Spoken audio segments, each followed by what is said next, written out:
कुंवारे नहीं विवाहित हैं।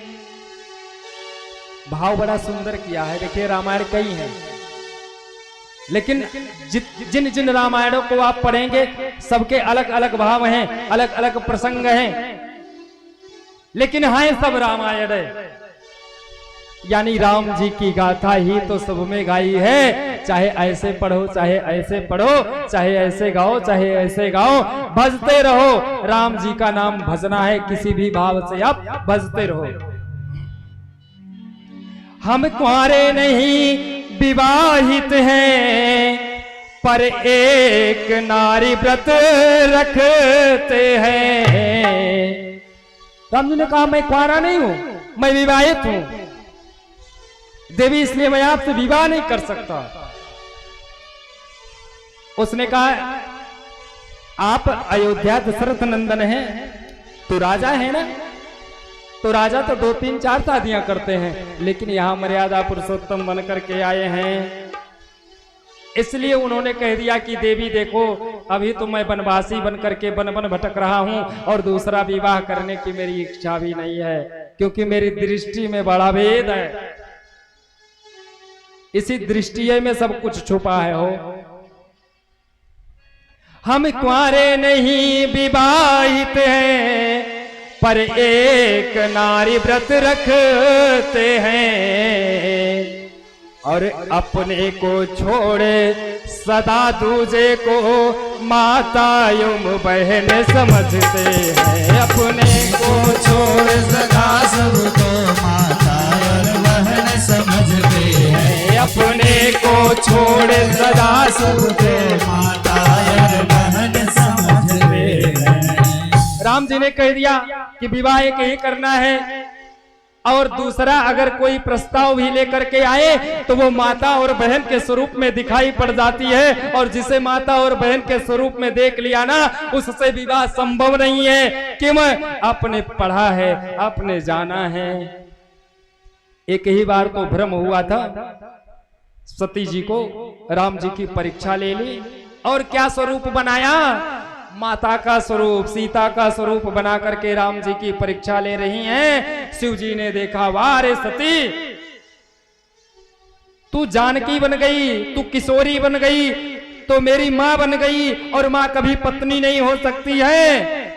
तो यह संकल्प लीन मन माही, शिव संकल्प लीन मन माही, शिव संकल्प लीन मन माही, शिव संकल्प लीन मन माही, शिव संकल्प लीन मन माही, शिव संकल्प लीन मन माही।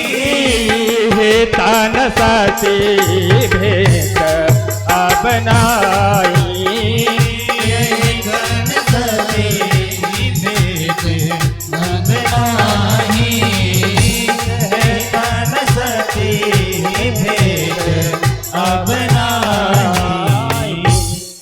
बोले जो माता बन गई वो पत्नी के रूप में हो नहीं सकती, इसलिए सती का भी त्याग कर दिया शिव ने। इसलिए जब माता और बहन दिख गई तो उससे मैं माता और बहन जैसा ही प्रेम कर सकता हूं, उसको पत्नी के स्वरूप ग्रहण कर नहीं सकता हूं देवी। तो राम जी की आंखों में क्या है? राम जी की आंखों में मर्यादा झलकती है, लेकिन कृष्ण जी क्या किए? कृष्ण जी ने तो लीला करी। तो राम जी क्या हुए? मर्यादा पुरुषोत्तम, और कृष्ण क्या हो गए? लीला पुरुषोत्तम। अनेक गोपियों के साथ में रास रचाया भगवान ने,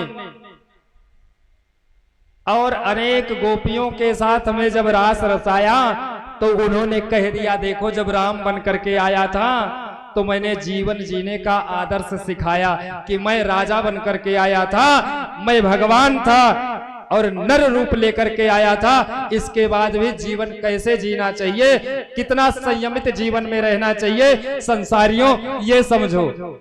पहले जीवन को आदर्श बनाने का ज्ञान दे करके चले गए, और जब कृष्ण बन करके आए तो लीला किया उन्होंने, और लीला करते करते उन्होंने गीता में गाया, कहा राम बन करके आए थे, जो मैंने किया था उसको सहर्ष करना, लेकिन जब मैं कृष्ण बन करके आया, जो किया हूं उसको मत करना, डूब जाओगे, कर नहीं पाओगे।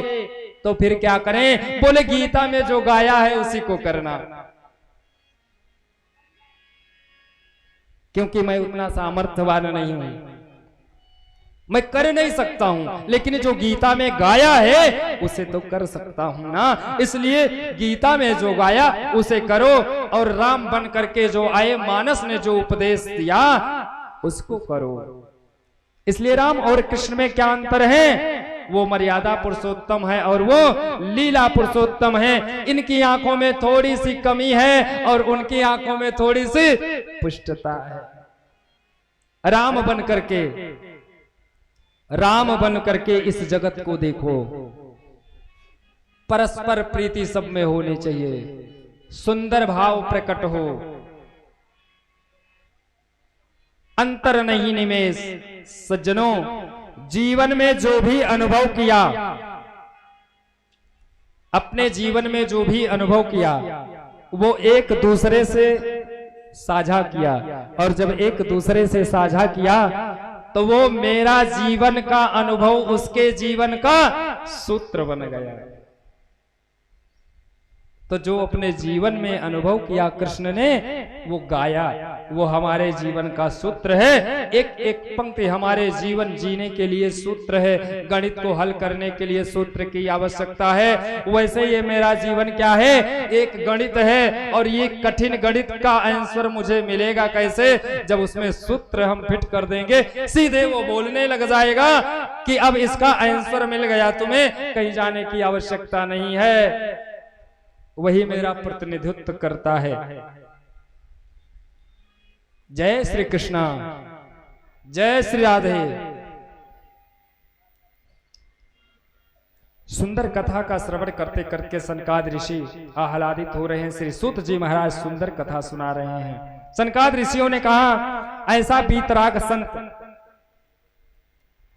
वीतराग संत सुखदेव जी, जिनके चरित्र का आपने वर्णन किया, ऐसे मन में आकांक्षा होती है कि इतने वीतराग संत सुखदेव जी हुए तो इनके पिता कौन रहे होंगे, और इनके पिताजी रहे तो उनका जन्म कैसे हुआ।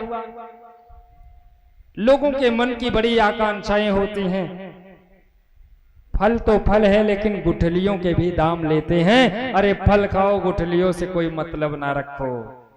कथा में अधिकतर ये चीजें होती हैं। लोग कथा में जो सुंदर बातें बताई जाती हैं उसको तो भूल जाते हैं, लेकिन कथवा में याद रखते हैं हो कि सुदामा जी के पिताजी का क्या नाम था।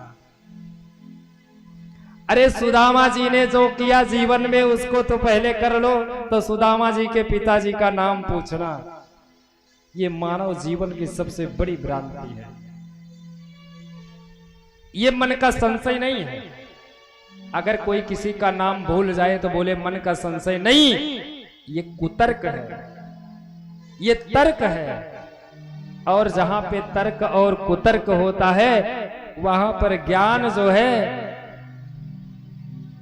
ऐसे प्रतिपादित होता है कि वो सुंदर ज्ञान भी वहां पर दूषित हो जाता है। इसलिए जीवन में कभी भी कुतर्क प्रारंभ ना हो, और जब भी कभी किसी से कोई इच्छा करें तो जिज्ञासु बन करके करें, और जिज्ञासु बन करके करेंगे तो उस प्रश्न का सुंदर आपको जवाब स्वयं मिल जाया करेगा। लेकिन आज सनकादिक ऋषियों ने अगर पूछा तो ये जिज्ञासु